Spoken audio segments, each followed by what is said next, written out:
All right, we are live. We are Woo! live. Hi, it's so good to see you. It's so good to see you, and it's always so great to be here. I love it. It's my favorite day of the 2 weeks. Same. I mean, not just because it's Friday Junior, but because I get to see you.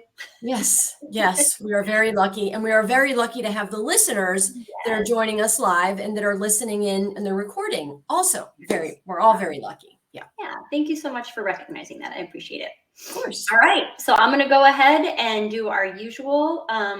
Here's what the goal of our show is, and then we can just go ahead and start to jump into the conversation. Let's do it. All right, so We Built a Bridge was founded with the core interest of creating a funnel of conversation that many hesitate to engage in. Christine is a life coach for women, and myself, Colleen, I'm a fractional chief culture and well-being officer for small businesses. United, we offer different perspectives on wellness, culture, and life fulfillment to guide you to live your best life. I mean, I don't know who wrote that, but that's pretty amazing. Yes, quite amazing. Actually, it was both of us. We revised it about a week or two ago. So, we wanted to make it a little bit more compact. So if you love it, give us a shout out. All right, my friend, go. Yep, I'm bringing us in. So as everybody knows, and what we say at the beginning of every episode is we really appreciate and are interested in your thoughts, our listeners' thoughts about our episode topic. So please share with us in the comments, or feel free to DM both of us or one of us. This bridge is meant to expand, right? And your participation brings in all the heavy equipment to get the job done. So thanks for being here, and please share with us. So, all right, into the show. What does it really mean to communicate and connect? People love their cell phones and say they can't live without them. They say it's their communication savior to their families and work. But is it really? To what extent is it helping us communicate and connect better than we did 15 years ago? If we were to be honest and open our eyes, we would recognize that technology is a large culprit in our loneliness epidemic. We say communication is the foundation of everything. So why do we keep taking it away by adding more technological shortcuts and contributing to our lack of connection? It's a heavy one. This is, like every show, every episode. But as usual, Dr. Colleen Saringer, before we jump into this long-awaited conversation, we have to start with our icebreaker and the question everyone's dying to know. This week, we're interrupting our regular icebreaker programming to address something that only happens once a year and is the most televised event of the year. We'd be remiss to not talk about the Super Bowl. So listen, whether you're a football fan or not, it's cool, doesn't matter. This Sunday is a big day and typically gets everyone talking about both football and the Super Bowl. So the off-topic icebreaker question is, who's going to win the Super Bowl in 2024? And Colleen, I was thinking, just so that we don't, you don't sway me in your answer and I don't sway you in yours, I thought we'd do a countdown to reveal our answers together. You in? I'm in. Let's do it. Okay, you ready? We'll do a 3, 2, 1. Ready? Okay. 3, 2, 1. Taylor Swift. I mean, seriously, she's going to be winning the athletic apparel, whoever is going to be, whatever clothing line she's going to be wearing. She's crushing it. She's going to have an amazing Sunday. I mean, and she's flying in from Tokyo, Japan. I mean, she's taking a long trip to make it. So, I mean, she should win. That was a fun one. I'm glad we interrupted. Yes, I am too. So just a quick shout out, Kim Arnold. Thank you so much for joining us today. And we're so happy you're here. All right, so let's dig in because we know these 30 minutes go really quick. So question 1 about our topic about communicating to connect. I thought we'd get, I think we want to get back to basics, right? Mm-hmm. And what is it that you think it means, Colleen, to communicate and connect? Yeah.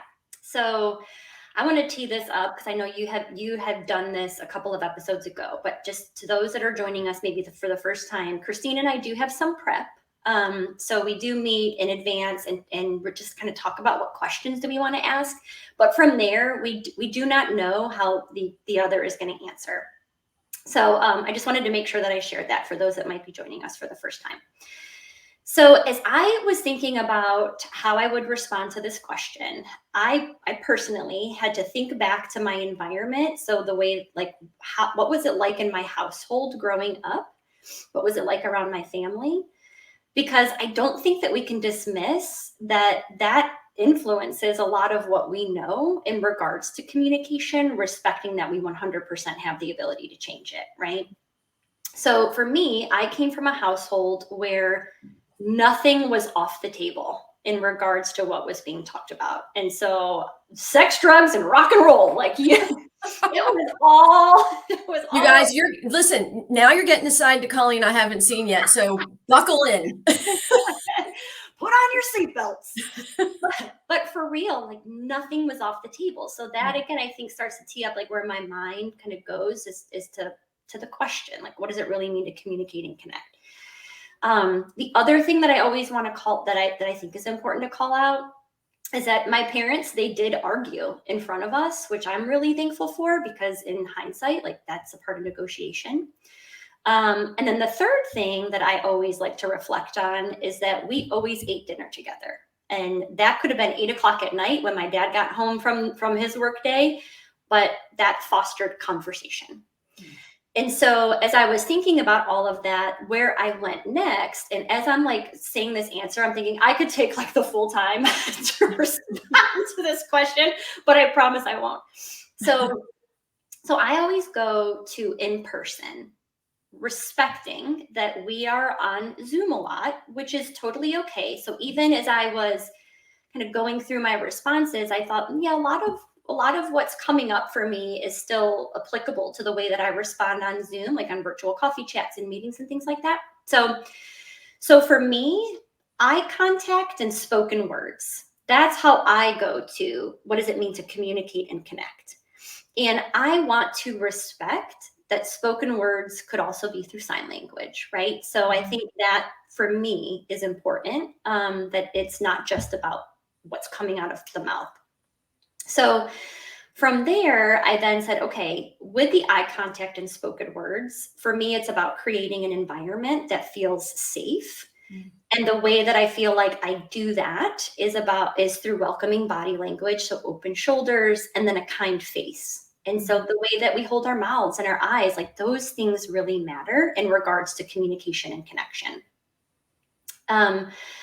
Also for me, it is silence from me. So when a person is speaking to me, I am going to be silent. I am going to be demonstrating that I'm listening as if they are the only person in the room. Because even that one diversion of eye contact to, especially if you're in person, to something that's behind them or next to them, that changes the way it's being received from a connection standpoint.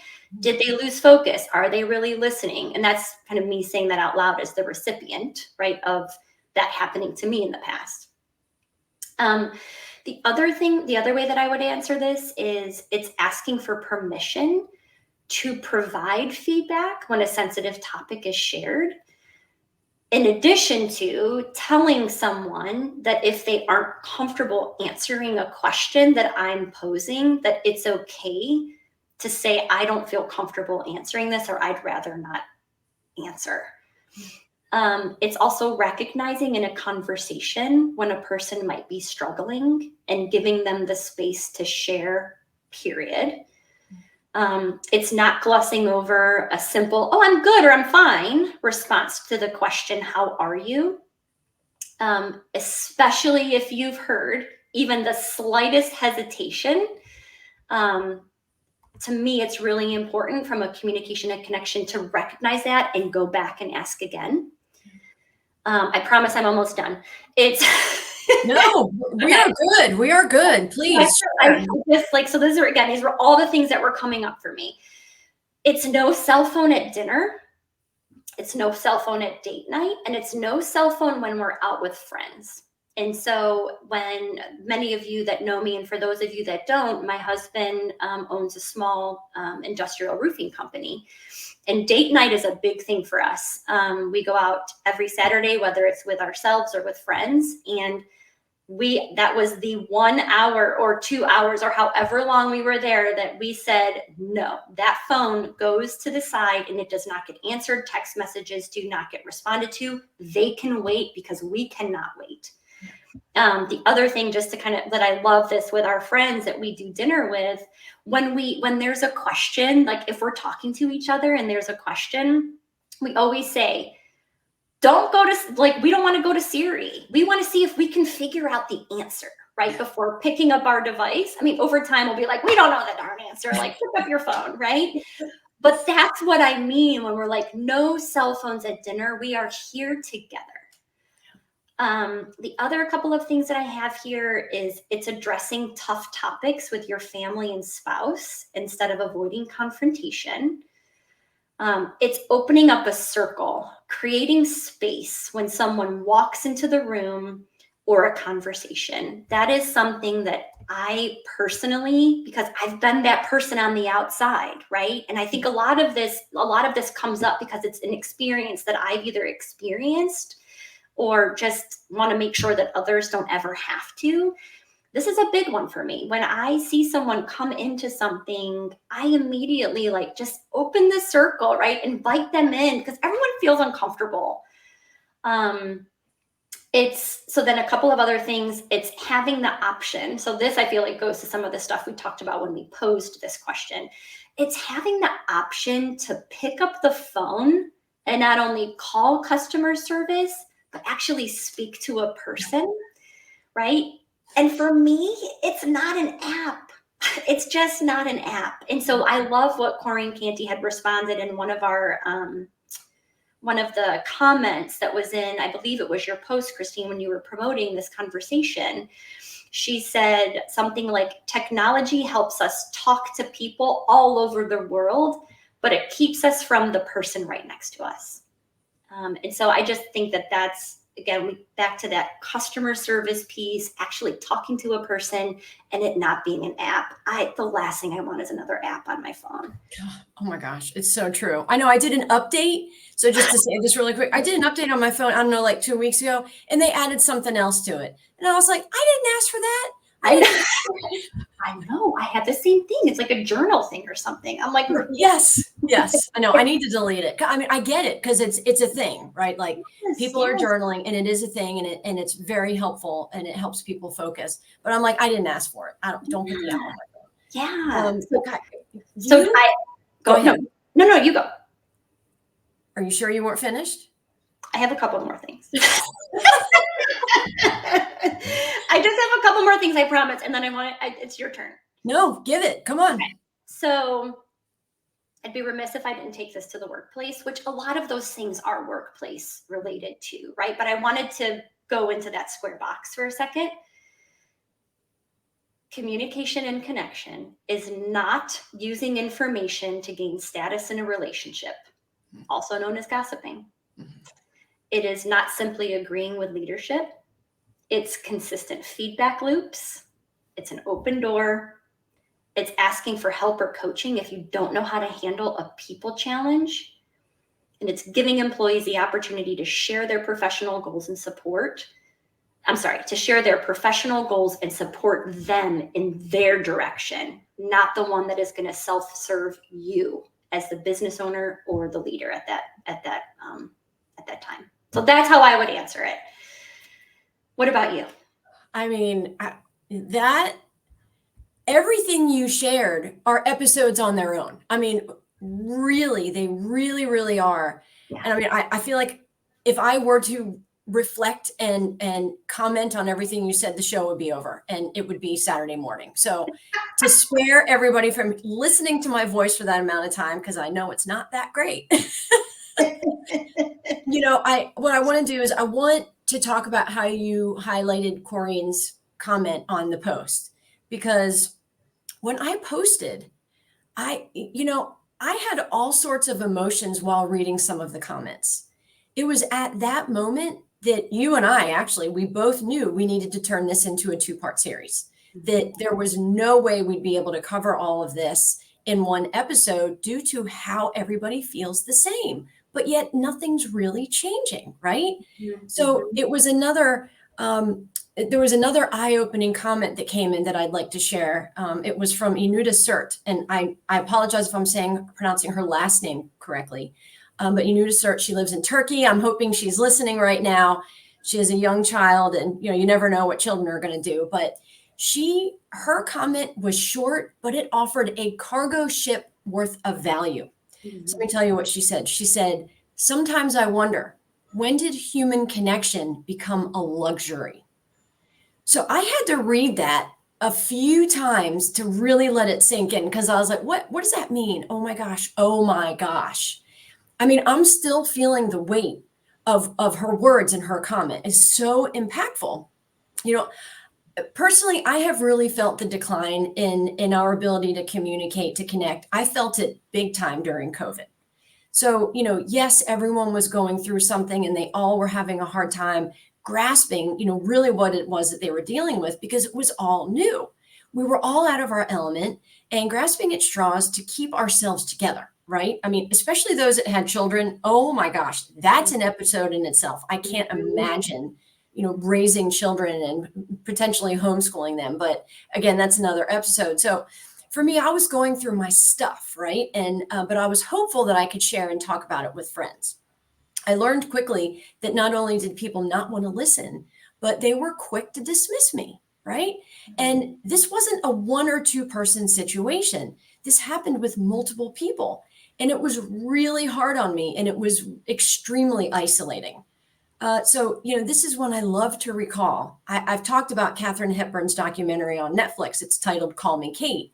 And she says, if you're feeling sad, do something for someone else. It will help both of you. And I mean, just like mind blown when I watched the documentary. But the thing is, unfortunately, we aren't making as much effort, and we're all feeling it. Everything began to change before COVID. Then COVID accelerated it. And now we're in a loneliness epidemic. So I have to tell you, I have to pause here because, I plan what I want to talk about. And I was blowing my hair dry this morning, and I was like, everything I wrote down to talk about, I'm contradicting my overall point. So my overall point that I want to make, that I'll get to at the end, is that we're just talking about it. What are we actually doing to make changes? We're all talking about how nobody's communicating. Nobody knows how to communicate anymore. We're not connecting. And then it stops there, right? Like, I just was overwhelmed with how much I contradicted myself in not even, first of all, answering the original question to this question. So I'm going to uncontradict myself and update my answer. I just wanted to share it because that's what happens. We get caught up in it, right? We get caught up in what we're not getting. We get caught up in ourselves, and we're not giving out. We're not doing what it takes to connect. So to uncontradict myself, to me, communicating and connecting is listening with the intent to engage. It is listening with the intent to offer empathy or compassion, not judge. It is sharing to open up a part of yourself and invite your audience in, right? So that you talked about, how are you? Oh, I'm fine. We brush over it. We don't say anything. We're not honest. So open up more. It's applying honesty instead of purpose to impress. We are so caught up. And I just posted a video the other day about this. It's like, we're not focusing on our message. We're focusing on trying to impress, or what's in the background, et cetera, et cetera. We're not communicating. We're not connecting. And then my last thought was following up, right? So you have a conversation. Well, then what? Do you walk away? You get in your cars, you go away? No, we need to follow up with a response of receipt and care after the fact, check-ins, right? I mean, and the fact is, you started talking about communication in the workplace, and communication is not a work topic, and it's not a personal life topic. It's a worldwide issue. The more we just talk about it versus putting practices into action, the stronger likelihood we are to add this to the hamster wheel of all the other stuff we're not actively dealing with. So in closing, I'd like to say that I'm front and center for offering action and not just lip service, even though that's how I started my answer, but I caught myself, right? And I'm not afraid to admit it. It's like, oh my gosh, team, get it together. So if any of our listeners, if you feel the same, if you're tired of lip service, DM me, DM Colleen, DM us together, and let's collaborate and implement, right? Like, I know this is a heavy end to my thoughts, but listen, it's where I am and it's where all of us are. And it's why Colleen and I put together We Built a Bridge. And, scene for that. So this takes us into our next question, which is about the barriers that are keeping us from doing all of the things, right? From caring, from connecting, from compassion, from not worrying about the background. So do we want to go there next? I think it's a good segue. Let's talk. We so definitely answer that question. Yes, absolutely. We should definitely go there. And would you like to answer first, or it doesn't matter to me? I mean, no, you go. You are already talking. You do. Okay. All right. I'm next in line. So I'm going to try and make it simple and sweet so that we can open up a little, commenting dialogue about it. But for me, digital technology and smartphones are huge barriers. Like I mentioned, this has our communication and connection ability started to decline. But then digital technology came in and smartphones. And like we talked about earlier, we're in an instant gratification age. We want to be able to take a thought or a question, go on Google, go on Siri, ask the question, and bam, we move on, right? There's nothing happening with that other than just instant gratification and moving on. And in that also, we're sending quick messages versus detailed check-ins. Hey, how's your day? But really, that's not the point. The message is really to ask to get to something else. So you skip over the how are you, how's your day, and get into, will you pick this up at the grocery store for me? Or are we all getting together on Saturday? We just are dismissing these really, really important connections that we're missing and are making us feel isolated. So, and that's part of like the avoidance to reality, right? So with digital technology, here we are, we're on Instagram, we're on LinkedIn, we're doing all the things, we're text messaging, which don't get me wrong, text messaging can be very beneficial in the form of communication, but it's not reality. It's not hearing somebody's voice. It's not looking into their eyes. So that's one of the things I think. And then another one is, getting more personal, emotional with it, which is we've lost our confidence and comfort level in communicating. We feel insecure and unsafe. So you spoke about that with your first, we don't feel we're in a safe space, and honestly, the climate of our country and the world due to politics or, anything, we are in such a divide and we may never recover from it. I mean, I'm just being honest here. So instead we have to figure out how to be more accepting of our differences and let it be okay. It's like, you have different political views from me. Okay, cool.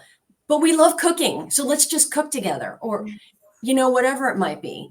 And, we're going to have to get comfortable being uncomfortable. When somebody brings something to us that they need to get off their chest and it makes us uncomfortable, we divert, we look away, we don't engage, we don't ask. So guess what? We just made that person who needs to share feel isolated and alone. So those are just some of the barriers that I'm thinking about. And again, this is why we are holding a second episode about this, but I can't wait to hear your thoughts, Colleen. Well, I just want to say, I love what you brought up in regards to not, or either, and I don't want to put words in your mouth, but like how you had said, not the willingness to not engage back. And so I always think about these difficult conversations and how, it's often, I want to avoid conflict when if we just pause, think about, okay, what's coming up is emotion. Let's try to remove the emotion. I feel it. Let's get it out of there. Now let's have a conversation. That is, it immediately, like, it's almost like we feel that it's going to cause an argument. Yes. It doesn't have to. Doesn't have to, right? So I feel like that is a good segue into how as I'm looking at what I wrote down here, I don't feel as though we can be a friend, a spouse, a sister, an aunt, a whatever, unless we are doing our own personal call out of what's going on here. So to me, I started reading this book called Parenting from the Inside Out. Now, if you know me, I don't have children, but I think that there's so much of value in understanding who we are from the inside out. And so, I mean, in other words, we got to work through our own crap, right? To help us understand our own personal triggers, desires to avoid confrontation, anger, the need to interrupt, whatever the case may be. And I think that will help us really kind of tweak our own personal approaches. So anyways, I just wanted to say that because and look, that's not easy. That's really hard. So I was going to say that I didn't want to interrupt you, and I know I am, so I'm totally breaking the rule right now, but that is a huge part of it, is when we don't know ourselves well enough, when we're not willing to ask ourselves those difficult questions and face the music, we're creating that lack of communication to anybody in front of us. So I love that you brought that up. Yeah, no, thank you. And thank you for interrupting, because it's again, like, it's not easy, but that's also something that we could educate others on, right? When we're having a conversation. So I think that's a barrier. I think the other thing is we have to be willing to try on different glasses. So, I mean, I think you've heard me say this before. We all wear a different set of lenses. Yep. And so I think without the willingness to do that, that is going to continue to make us want to avoid conflict and not have, difficult conversations and things like that. And then the other thing, which this can take me into the workplace, and there's a part of me, because I think there are some good comments, there's a part of me that's feeling like I might want to hold off on this, because my brain is going way too fast. One of the things that you said, though, about like with text messagings and things like that, how we've gotten to those short, quick, we did this yesterday. I said, I'm just going to call you, right? If the text message is 4 texts back and forth, we need to get on the phone, right? Yes. And I'll say that even to my mom, who's like a baby boomer. I'm like, Mom, why are you writing me a giant paragraph? I know you get something like this one. Yes. We have to want to talk again. Mm-hmm. And so those are some of the things I think that they're tiny tweaks. It's all part of behavior change. And at the end of the day, we can all support each other in changing behaviors.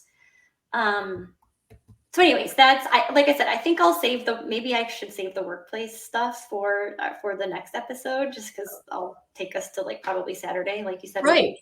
I know. I mean, I can listen to your voice until Saturday. I don't know if everybody else can, but those were some of the things, as you were talking about, like those are the things that were really coming up. I respect that cell phones have created, my husband and I say this all the time, we are so lucky to be living in this time where you can live and work and communicate anywhere in the world. Like, you could be on a beach somewhere and still managing work, right? Yeah. But it's also created a bad time because it has put these divides, and it has taken away what real communication means, and it has taken away the opportunity for us to all disconnect from communication. Yeah, absolutely. Anyways, that's my verbal diarrhea. Yeah. Well, it's very important. And, we've had a lot of comments come through that, unfortunately, we don't have time to discuss right now. But thank you so much, everybody, for sharing. This is awesome. And it's going to feed into what we share in episode 8. But let me go ahead and start closing up to honor everybody's time. I'm the timekeeper today, Colleen. No, I got lost. Oh my gosh. Thank you for being my backup. Hey, that's what we do. That's what we do. So everybody, we go live every other Thursday from 12 to 12:30 p.m. Eastern. We're as predictable as your alarm on a Monday morning. So be sure to mark your calendars now for episode 8 of We Built a Bridge, going live February 22nd at 12 p.m. Eastern. And at that point, we'll be digging into part 2 of today's episode. And we're going to be offering up a surprise discussion. Trust me, you're going to want to tune in. I mean, if you enjoy our comedic, back and forth, you're really going to enjoy the episode 8. So thank you all so much for listening in. We appreciate you. Have a beautiful weekend, and go Taylor Swift. Yeah. Have a good weekend, everyone. Thank you. Bye. Bye.